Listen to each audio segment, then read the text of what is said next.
Hey guys, it's April. So today I'm going to show you how to get this look.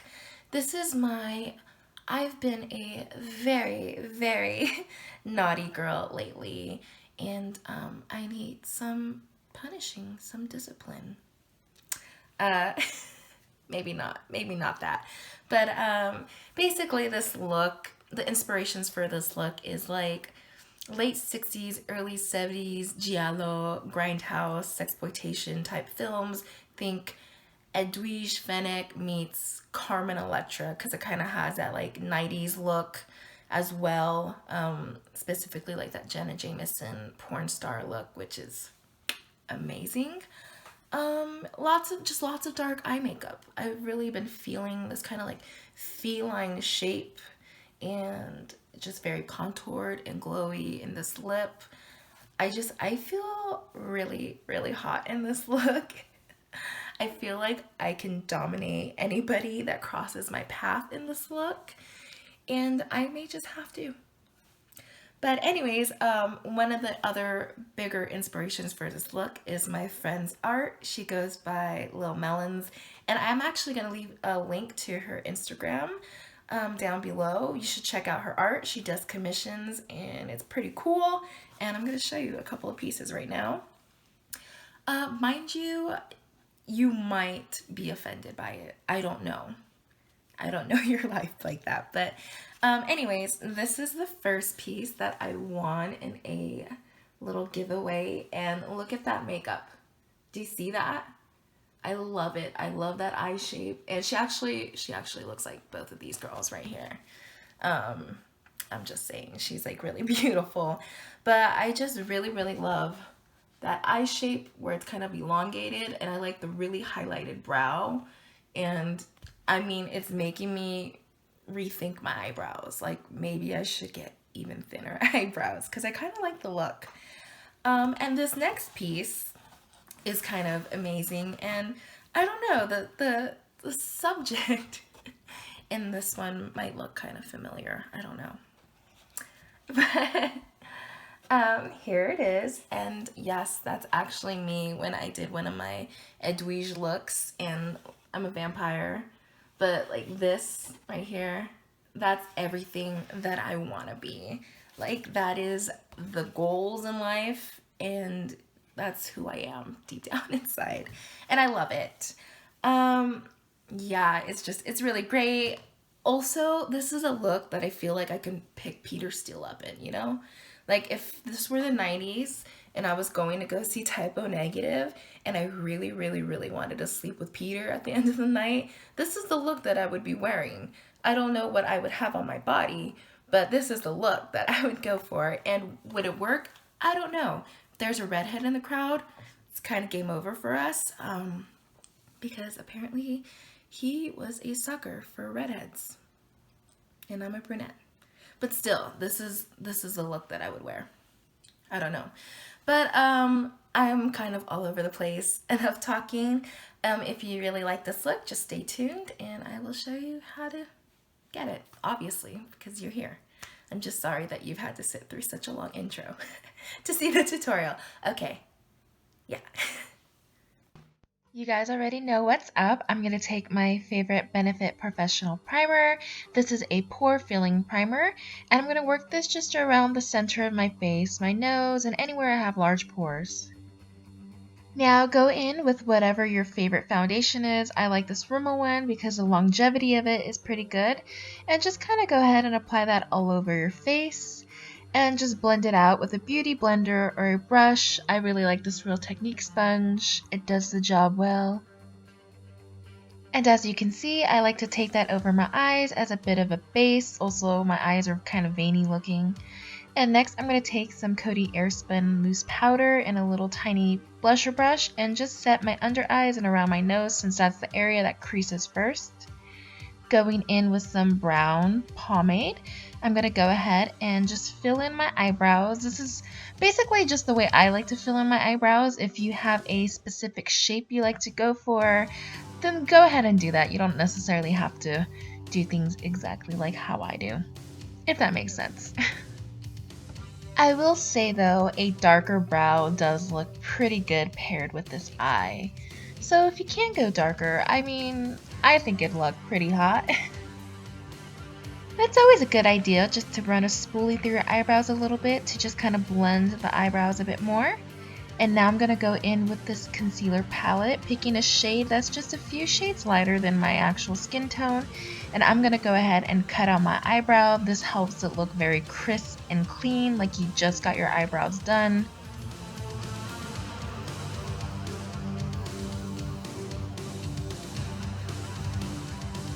Same brush, same palette. I'm going to take a few concealer shades that are more exactly my skin color, and I'm going to run this through the top of my eyebrow. I don't like to use a concealer too light on the top. I think it's just not really my cup of tea. But yeah, just go ahead and do that and use a little beauty blender to blend that out if you need to. And then I like to set that with powder since I did use concealer. I just don't like things creasing. Moving on to the eyes, I'm going to take a piece of clear Scotch tape, and I like to personally stick mine on the back of my hand and then peel it off so it's not too sticky and pulling on your eyes.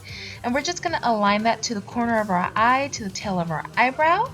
And next I'm going to take this Gwen Stefani Urban Decay palette and just getting like a natural transition shade, I'm going to work this color into my crease, mostly focusing on the outer corner of my eye and slowly sweeping that into the crease. Just make sure everything's blended. This is basically just a transition shade, so it doesn't have to be super perfect, but it is helpful to use transition shades. Same palette, same brush. I'm going to go in with a medium tone brown.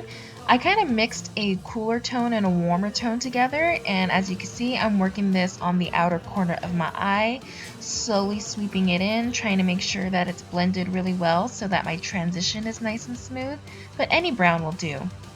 Same palette, but a little tiny shader brush, and I did lick the brush really quickly. I'm picking up that like burgundy color, and I'm putting that onto my lid, not really bringing it too far into my inner corner, but mostly working it on my lid and outer corner. And then with that fluffy blending brush that we used earlier, I'm going to pick up that same shade and I'm just going to help blend that out. And because we laid down those transition colors, it should be a little bit easier.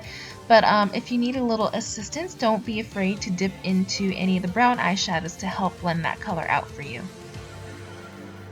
Now I'm taking this little angled eyeshadow brush and I'm picking up a powder that's closer to my skin color, and I'm working that onto my brow bone and bringing that down a little to help blend in my transition colors even further.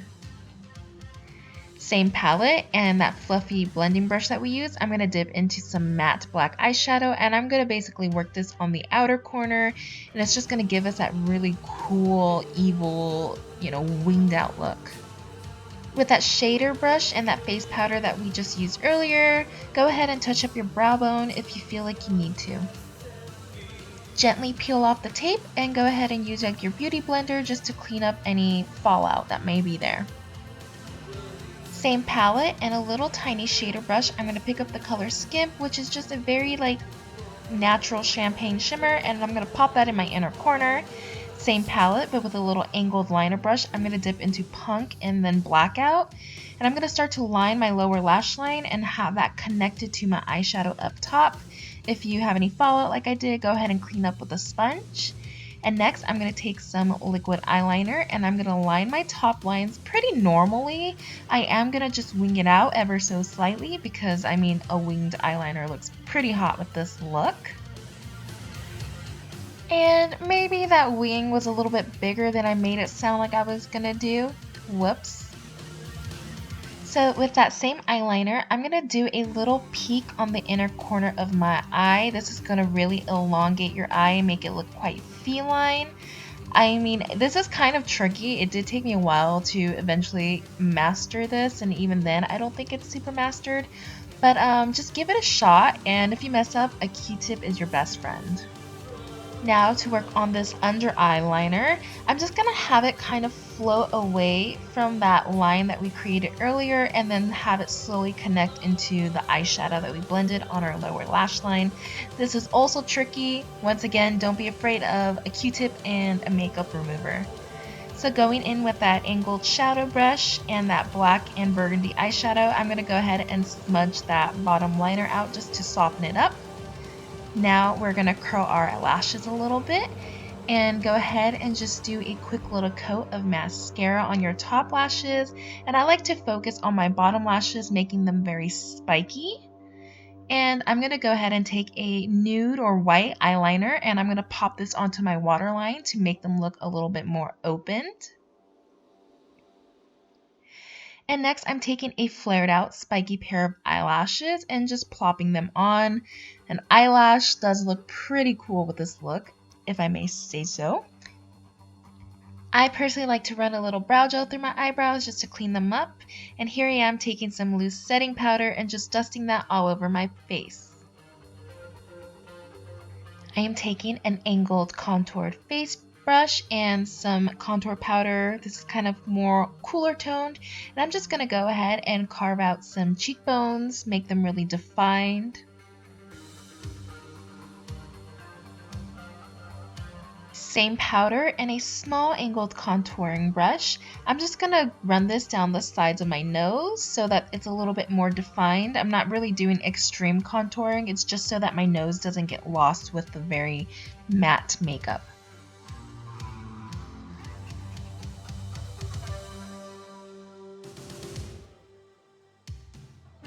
With that same brush we used earlier and a warm bronzing powder, I'm going to go ahead and add some of that to my cheekbones, slowly bringing that up into my temples and cheeks and around my forehead just to kind of warm up the face a touch. Next, I am taking this very shimmery gold and pink highlight and I'm going to apply that to the top of my cheekbones and a little bit down the tip of my nose. Next, I'm going to take a very soft muted pink and we're going to apply that to the apples of our cheeks. I like to apply blush after highlight because I feel like it blends better. But anyways, next I'm going to take this kind of brown lipstick and a lip brush and I'm going to go ahead and start lining my lips with this. I personally like to overline the lips, make them look very full. But if you want to work with like your natural lip shape or size, and I totally encourage that. I will say though, the overlining is very 90s, like Carmen Electra, Gemma Jameson, Pamela Anderson. So it is a look that I like to do with this kind of makeup style.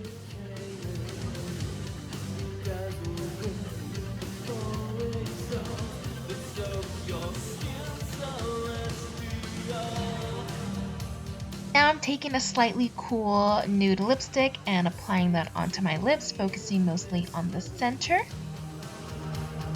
And then I decided it was a little too cool, so I'm adding just a touch of this coral lipstick in the center as well. And because I want something a little bit more matte, I'm just taking my powder puff and my Coty AirSpun and dusting that onto my lips and then sweeping the excess off. And now I'm just going to finish my face off with a little bit of setting spray, and I like to pat my face with a sponge because I really feel like it really flattens the highlighter and just makes your skin look more skin-like, not super cakey. And what kind of video of mine would it be if there wasn't some narcissistic posing? And that's basically just me thinking about Peter Steele and what our life could have been like. But no, I was born too late and that wasn't my fate, unfortunately. So, yeah. And this is it for the completed look. I hope that you've enjoyed it. I'm gonna try to make this outro as short as possible because I know I get carried away. But this is just a makeup look that I've been really feeling lately, and I've been really into like the dark eye makeup. It makes me feel kind of hot, and I feel like I've been needing that lately because I hadn't been feeling so great. But this look just really makes me feel amazing and like I can just take over everything, which is what we want, no? Yeah. So, thank you so much for watching. I will be leaving a list of all the products that I use down below in the description box. And if you guys have any questions, feel free to ask them down below. Thank you again for all of your love and support and kind words, and it really means a lot to me. I say that all the time, but you know, sometimes people aren't so kind online and it can be very discouraging. But I sit there and just read some of the nicest things from you guys, and I'm just like, why the fuck am I even worried about anything else? Like, I have the greatest support here. So, yeah, thank you again for watching, and until next time, which, by the way, will be exciting because I'm planning on doing a Bobby Gentry look, and it's gonna involve really big hair, which is always fun, and maybe a little singing. Anyways, thanks again for watching, and I will see you guys later.